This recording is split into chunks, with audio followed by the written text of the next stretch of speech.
তো প্রয়োজন হলে যে এইরকম যদি কিছু সিচুয়েশন আসে, মাননীয় প্রধানমন্ত্রী যদি মনে করেন, তো আমরা সবসময় দেশের জন্য কাজ করি, আমরা সেইটা করব যদি প্রধানমন্ত্রী মনে করেন। আমরা নস্যাৎ করতে চাই না তো।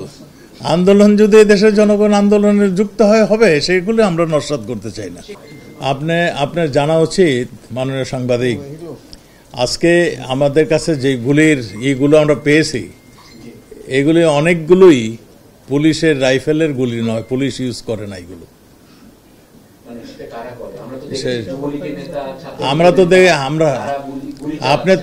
আপনি যুবলীগের নেতা দেখেছেন, যুবলীগের নেতা তাদের বাধা দিতে গেছে, গুলি করতে যায় নাই।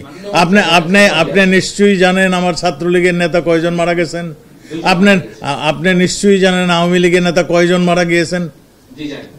আপনি তাহলে আপনি সেইটা না জিজ্ঞাসা করে আপনি উল্টোটা জিজ্ঞাসা করলেন। আমরা নস্যাৎ করতে চাই না তো। আন্দোলন যদি দেশের জনগণ আন্দোলনে যুক্ত হবে, সেগুলো আমরা নস্যাৎ করতে চাই না।